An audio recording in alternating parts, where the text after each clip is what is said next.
우리 함께 나눌 말씀 야고보서 1장 22절로부터 25절에 있는 말씀입니다.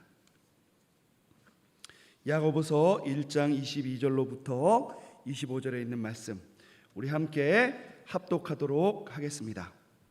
22절 너희는 마음을 행하는 다시 보겠습니다. 너희는 말씀을 행하는 자가 되고 듣기만 하여 자신을 속이는 자가 되지 말라.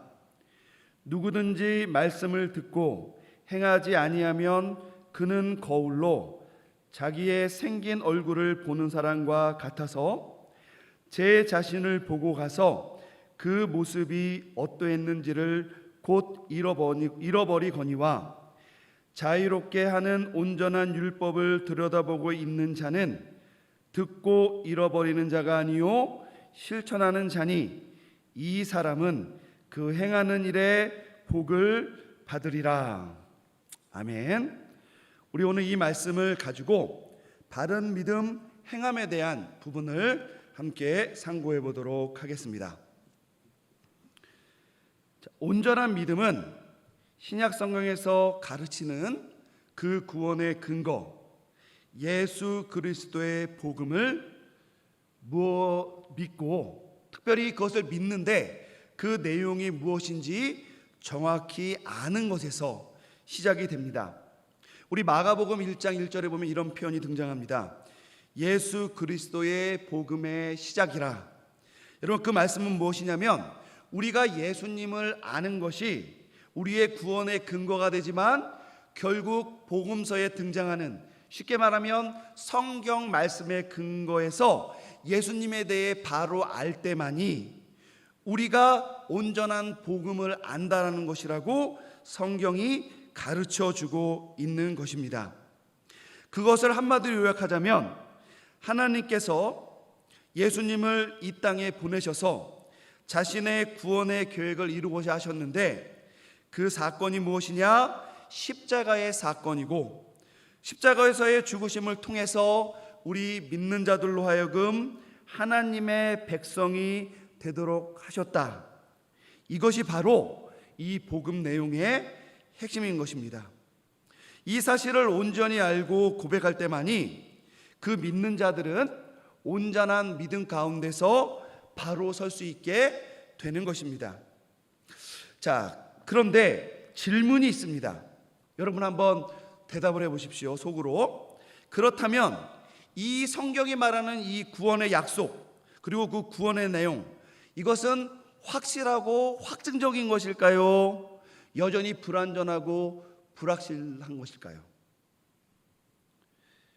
자, 우리 머리로는 이것은 정해진 것이고 확실한 것이다라고 생각할지 몰라요. 그런데 종종 우리가 겪고 있는 이 경험이나 나의 마음 상태를 돌아보면은 과연 그런 것인가라는 질문이 들 때가 있습니다.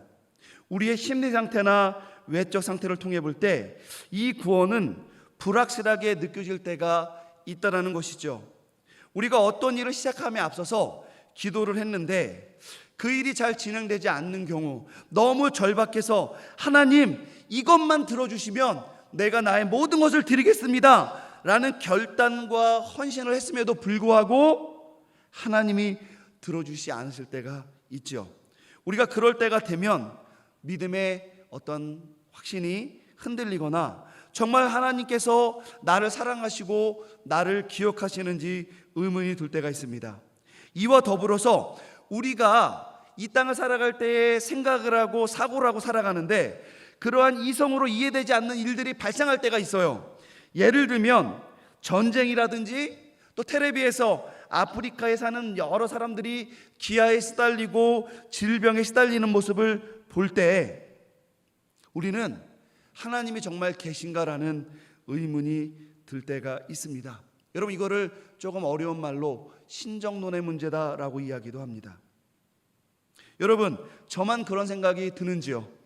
여러분들은 어떤지 저는 잘 모르겠지만 우리가 인생을 살아가면서 신앙생활을 하게 되면서 적어도 한 번, 많게는 여러 번, 그리고 여전히 지금 그런 고민을 하고 있는 분들이 있을 줄 압니다. 저는요, 유학 시절에 아프리카 빈민촌에서 약 7년 정도 사역을 했던 경험이 있습니다.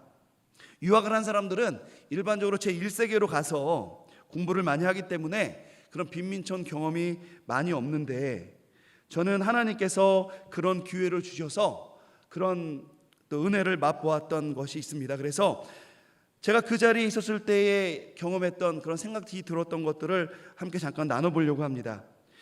그 아프리카 빈민촌 지역이 너무 열악한데, 얼마나 열악하느냐, 이렇게 조그만 도랑이 있어요. 상하수도가 되어 있지 않은 동네인데, 위에서 이렇게 우리가 말하면 예전에 요강 같은 데다가 이제 이렇게 실내를 하지 않았습니까? 그것을 위에서 이렇게 버리는데 밑에 개울에서 애들이 그 물을 마시고 놀아요. 저는 그 모습을 보고, 저도 어린아이가 그 당시에 자녀가 있었기 때문에 너무 충격받고 사실은 눈물이 났습니다.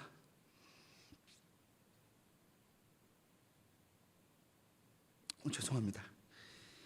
또 부모님들이 알코올 중독에 걸려서, 당시에 이제 백인들이 이제 노동을 시키고 돈을 줘야 되는데 돈을 주지 않고 이 노동자들을 포도원에 이렇게 붙잡아 놓으려고 포도주를 주는 겁니다. 근데 여러분, 흑인 노동자들이 어떻게 그 포도주를 가서 밖에서 팔아가지고 돈을 만들겠습니까? 그러니까 그 배고프니까 그 포도주를 마시다 보니까 알코올 중독자가 되고, 그 농장을 떠나지 못해서 거기에 노예처럼 살게 되고, 그러나 결혼을 해서 아기를 낳지요. 그런데 아기가 알코올 중독 상태로 태어나는 겁니다.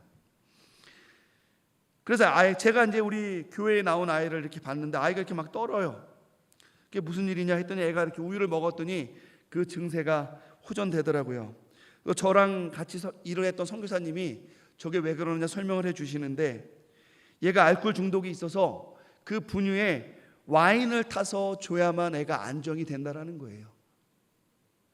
우리 이미 아이를 키우신 분들도 있고, 또 아이로 자라서 이 자리에 온 분들도 있고, 또 나중에 결혼해서 아이를 낳을 텐데, 여러분, 그때 내 아이를 낳아서 이 아이가 아파 보면 압니다. 이것이 우리 부모된 사람의 입장이 무엇인지를. 그런데 이 부모는 아무 일이 없는 것처럼 거기다 이렇게 우리가 보는 앞에서 타가지고 주더라고요.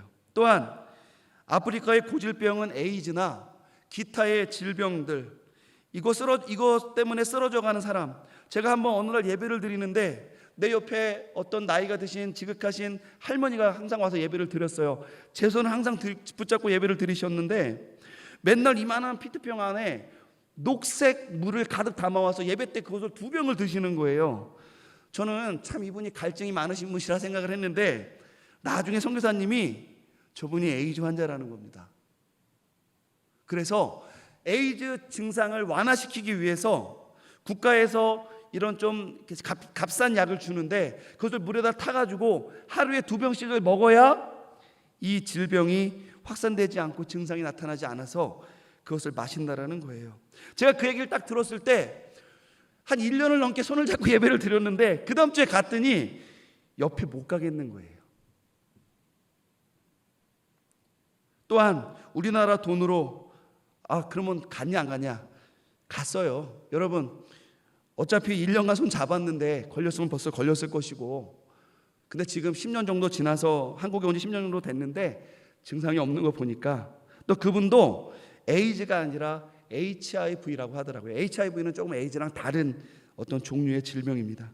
여하튼 그분도 그 약을 먹고 하고, 저도 어쨌든 은혜 가운데 안전하게 잘 돌아왔습니다.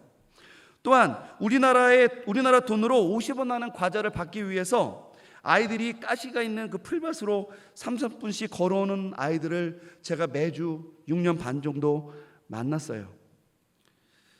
그런데 여러분 있잖아요, 저만 그러는지 모르겠어요. 제가 좀 둔감해서 그런지 모르겠지만, 저는 그들과 약 6년간 예배를 드리면서 이 상황을 보면서 하나님이 정말 계신가?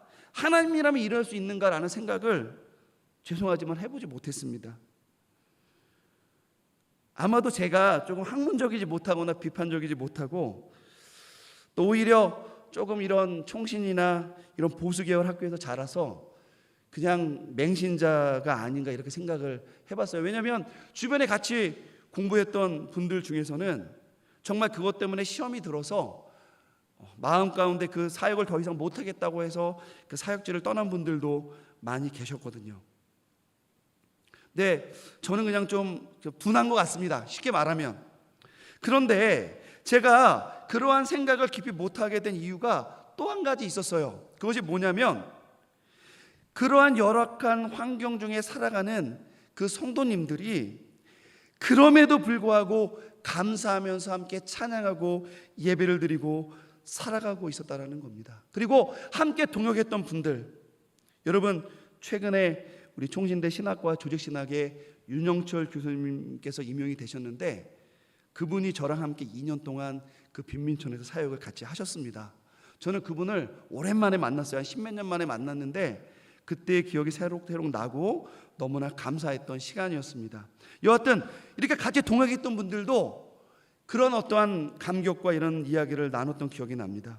그렇기 때문에 현실에 대해서 어떠한 판단이나 비평보다는 비록 겨우 일주일에 한 번 그리고 1년에 수련회 한 두세 번 하는 기간 동안 함께 모여 예배드리고 활동을 한 것에 불과했지만 저는 그분들의 그러한 모습을 보면서 어떻게 하면 말씀을 더 잘 가르쳐드리고 작은아마 먹고 사는 일에 도움이 되고 어떻게 하면 이 아이들이 그래도 바르게 성장할 수 있는가 이런 것들 고민하는데 더 많은 신경을 쓰고 나에게 유학비 보내준 걸 어떻게 잘 쪼개서 우리 아내를 설득해서 함께 고민해서 좀 나눌까 고민을 했지 하나님은 계신가? 하나님이 이럴 수 있느냐?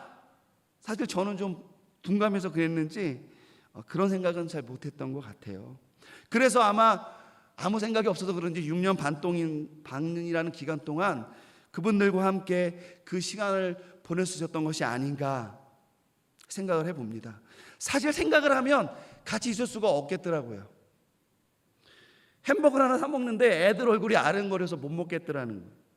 물론 햄버거 사 먹었고 스테이크 사 먹었는데 그거는 한 3년 정도 지나서 마음의 평안함이 왔을 때 가능했던 일이었습니다. 그리고 한 가지 고백할 사항은 어떤 상황 중에서든지 하나님을 의지하고 그 자리에 나가서 무엇이라도 하고 있었을 때야 비로소 저는 제가 감당하고 있던 신학 공부 그리고 사역을 더욱더 확실하게 끝까지 감당할 수 있었다라고 저는 고백합니다. 하나님을 믿는다고 하는 것이 저는 불완전하고 이 땅을 사는 성도들은 영락하지만 우리를 자녀로 부르시고 친히 인도하신 하나님께서는 그분 자신이 모든 일을 친히 행하시고 끝내 그 모든 과정과 그 결실을 이끌어내실 것이라는 것, 그것을 믿는 것 외에는 다른 방식을 찾을 수가 없었고, 그리고 사실은 이러한 생각보다 그들과 함께 있으면서 하나님이 정말 그렇게 역사하시는구나라는 것을 느꼈기 때문에 그 고백을 할 수밖에 없었습니다. 여러분, 오늘날과 같이 혼돈과 어려움이 있는 시절, 우리 앞선 세대, 우리 부모님, 할머니, 할아버지 세대에는 그런 것들을 전쟁이든지 일제치하든지 IMF든지 이런 걸 통해서 겪어봤지만 우리 이 자리에서 이 메시지를 듣고 있는 우리 젊은 세대의 그리스도인들은 아마 이것이 굉장히 충격적이고 놀라운 경험일 수 있어요. 그리고 인터넷 매체나 유튜브나 이런 것들을 통해서 우리가 믿고 있는 이 신앙이나 교회들을 공격하는 것들을 통해 볼 때 여러분 마음속에 많은 힘들과 어려움이 있는 것, 저도 그걸 느끼고 있거든요. 여러분, 혼돈과 어려움이 우리에게 있는데요, 우리가 오늘 읽을 말씀은 우리에게 한 가지 확실한 진리를 전달해 줍니다. 저는 그것을 여러분보다 조금 더 믿음 생활 빨리 한 것 때문에 저의 어떤 인생 가운데 조금 먼저 체험을 했고 바로 그 부분을 제가 앞서서 나눠드린 겁니다. 말씀도 그렇고 이렇게 부족한 자의 증언을 통해서도 저는 그것이 확실하다고 믿는데요, 그것이 무엇이냐? 행하는 자가 확신 가운데 거하는 자이고 확신 가운데 거하는 자만이 행하는 자라는 것을 저는 믿습니다. 그리고 그것이 말씀이 가르치는 내용이라고 확신합니다. 22절에서 야고보 사도는 믿어 말씀을 아는 자들이 어떻게 구분은 되는지 설명을 해 주시는데요, 사도께서는 신앙인이라고 자처하는 자들을 말씀을 행하는 자와 듣기만 하여 자기를 속이는 자로 구분을 합니다.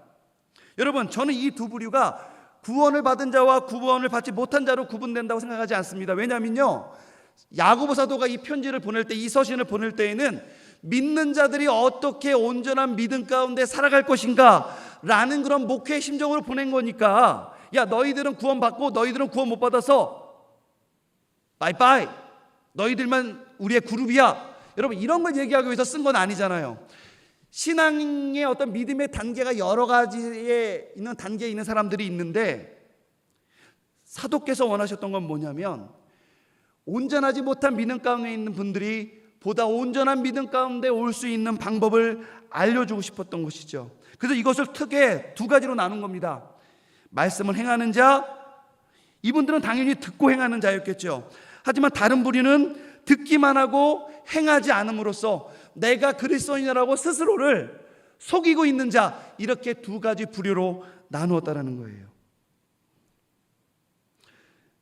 아무도 이 두 부류는 아까 말씀드렸듯이 모두 진리 가운데 머물렀던 자들입니다. 그럼에도 불구하고 이러한 구분, 이런 차이가 난 그 이유는 무엇일까요? 그것은 22절, 23절에 있는 말씀에서 잘 드러납니다. 제가 한번 읽어보겠습니다. 23절, 누구든지 말씀을 듣고 행하지 아니하면 그는 거울로 자기의 생긴 얼굴을 보는 사람과 같아서 제 자신을 보고 가서 그 모습이 어떠했는지를 곧 잃어버리거니와. 바로 24절에서 언급된 바, 제 자신이 누구인지를 잃어버리기 때문에 우리가 당연히 온전한 그리스도인으로 남아 있어야 되는데, 자신이 그리스도인인 것을 잊어버리니까 자신을 속이는 자가 되었다는 거예요. 여러분, 나는 대한민국 국민인데 외국에 나가서 내가 대한국민이 아닌 것처럼 행동을 하는 거죠. 여러분, 그건 뭐 하는 거예요? 내가 대한국민인 것을 속이는 거죠. 자신을 속이는 겁니다. 동일한 겁니다. 내가 그리스도인인데 마땅히 그리스도인으로서 하나님의 자녀로서 사랑하는 방식과 룰과 규칙이 우리에게 주어졌어요. 생존 방식이 있고 그렇게 살아가야 되는 명분과 사명이 있는데, 내가 내 자신을 잃어버리니까 내가 더 이상 그리스도인이 아닌 것처럼 살아가게 된다는 겁니다. 여러분, 왜 그런 문제가 발생합니까? 말씀에 의지하자면 듣고 행함이 없기 때문에 이 세상을 살아가면서 주변의 여러 도전들에게만 신경 쓰고, 그러니까 말씀을 붙잡고 그 도전들과 싸워나가야 되는데 말씀을 붙잡지 않으니까 그 도전들에 굴복하고 계획을 세운다는 것이죠. 또 그 가운데서 말씀을 드러내기보다는 자신의 이심양면에 초점을 두게 되고, 그렇게 하루하루 살다 보니까 그리스도인으로 부름받은 자신이 도대체 누구이며 어떻게 내가 그리스도인으로 부름받았는지, 그러한 존재가 되었는지도 잃어버리고, 더 나아가서 마땅히 그리스도인으로서 어떻게 살아가야 되는지를 망각하게 되었기 때문에 이런 문제가 발생한다는 것입니다. 이와 관련하여 야고보 사도께서는 야고보서 2장 26절에 이런 말씀을 하셨습니다. 따라해 보겠습니다. 영혼이 없는 몸이 죽은 것 같이 행함이 없는 믿음은 죽은 것이니라. 여러분, 이 말씀은요, 우리 그리스도인들이 믿는 하나님, 신앙, 존재가 근본적으로 어떠한 특성을 갖고 있는지를 분명히 드러내 주는 겁니다. 제가 제 말로 이것을 표현하기에 앞서서 요한복음 15장 17절에 예수님이 하신 말씀을 통해 그 답을 드리도록 하겠습니다. 다시 한번 따라 읽어보겠습니다. 내 아버지께서 이제까지 일하시니 나도 일한다. 여러분, 이게 바로 그 답입니다. 우리의 믿음에, 우리의 신앙에, 우리가 믿는 하나님의, 우리의 구원의 기준으로, 우리의 구원의 근거로 삼는 예수님, 그 모든 것 가운데 담겨져 있는 것은 무엇이냐? 믿는다라는 말이 아니라 내 아버지께서 이제까지 일하시니 나도 일한다라는 그 말씀을 붙잡고 살아가는 그 행함이 있는 믿음, 그 행함이 있는 그리스도인, 바로 이것이 우리의 믿음의 가장 본질적인 요소라는 것을 예수님과 사도 야고보는 우리에게 가르쳐 주고 있는 것입니다. 왜 우리는 온전하신 하나님의 부르심을 받고도 모든 인류를 구원하고 남을 만한 그런 능력의 예수 그리스도를 붙잡고 있음에도 불구하고 이 땅에 그의 자녀로 살아가면서도 여전히 불안함과 불확실성 가운데 빠져들고일까요? 그럼 빠져들고 있습니까? 여러분, 이 점을요 심각하게 고민해 보셔야 되는 거예요. 왜 그럴까? 하나님이 부족해서 그럴까? 구원이 불완전해서 그럴까? 성경이 진리가 아니기 때문에 그럴까? 내가 문제가 있는 것일까? 여러분 깊이 고민하세요. 그런데 이 질문에 대해서 여러분이 개인적인 답을 내리기 전에 부족하나마 여러분들과 함께 또 여러분들보다 먼저 믿음 생활한 제가 또 말씀을 맡아 가르치고 또 이것을 설명하는 위치에서 역할, 사명을 감당하고 있는 제가 먼저 권면을 드리자면 먼저 배운 대로 한번 행해 보시라는 거예요. 여러분 우리 충분히 배웠어요. 충분히 압니다. 여러분 가난의 문제에 대해서 개탄하는 것에 멈추지 마세요. 가난한 자들을 찾아가서 도와주세요. 그러면 압니다. 거기에 답이 있어요. 여러분 어려운 사람들 보고 눈물 맞는지 말고 가서 그 눈물을 먼저 닦아주세요. 돈을 나눠서 후원을 하세요. 비난만 하지 말고 교회에 가서 주변 사람들에게 바르게 가르치고 바르게 알아갈 수 있도록 설명해 주세요. 내 일상, 옛 습관으로부터 벗어나서 내 삶에 있는 이 비성경적인 것들, 이것들이 당연하고 어쩔 수 없다라고만 자조하지 말고 그것들을 제거하기 위해 노력하고 그 습관을 떼어버리기 위해 노력하고 우리가 이미 배운 바를 내 삶에 적용하도록 우선은 실천해 보기를 제가 권면해 드려요. 저는 얼마 전까지 안양에 있는 고아원에서 약 8년 정도 그 고아원의 교회를 담당했습니다. 제가 그 아이들에게 처음에 3년간은 사실 눈을 잘 못 마주쳤어요. 제가 아프리카에서 빈민촌에 있는 아이들을 맡고 왔는데도 어렵더라고요. 근데 지금은 제가 농담 삼아 지금은 이제 교회를 사임을 했습니다. 상황이 어려워져서. 그런데 지금은 제가 여러분 주례도 해주겠다 그러고 전화도 해서 이야기도 합니다. 제가 이 말씀을 맡은 자로서 그들에게 기도 제목 하나씩 내라 그랬어요. 여러분 하나님은 우리의 모든 기도를 들으시고 우리에게 응답해 주시니까 기도 제목 하나씩만 써서 내라. 아이들이 저한테 무슨 제목을 냈냐면 이런 기도 제목을 냈어요. 하나님이 계시면, 제가 문자 그대로는 아닙니다. 하나님이 계시면 엄마 아빠를 주세요.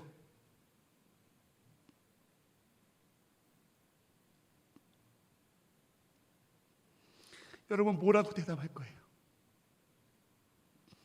그래서 그냥 사임할 수밖에 없는 이 시점까지 코로나19로 인해서 교회가 이제 보육원이다 보니까 어려워져서 이제 닫을 수밖에 없었는데 그냥 아무 생각 없이 그냥 그 교회에서 같이 있었습니다. 대단한 일 한 것도 아니고 그냥 있었어요. 제가 사임을 할 때도 교회에 가지를 못했습니다. 왜요? 코로나 때문에 외부인이 출입을 못해요. 저는 목사지만 외부인이잖아요. 제가 영상을 보냈는데 한 100여 명 되는 아이들 중에서 2명이 메시지를 보냈어요. 너무 보고 싶다고. 저도 보고 싶습니다. 여러분 이게 우리가 할 수 있는 복음의 실천입니다. 불확실성에서 떠나시고 불안한 가운데서 떠나세요. 그렇다면 오직 마지막 한번 말씀을 붙잡고 내가 그 자리에 나가보겠다. 하나님이 이루실 것인 것을 믿고 한번 나가서 여러분이 믿는 그 믿음이 무엇인지를 확인해 보시기를, 얼마큼 능력이 있는 것인지를 여러분이 경험해 보시기를 부탁드리겠습니다. 영혼이 없는 몸이 죽은 것 같이 행함이 없는 믿음은 죽은 것이다. 내 아버지께서 이제까지 일하시니 나도 일한다. 기도하겠습니다.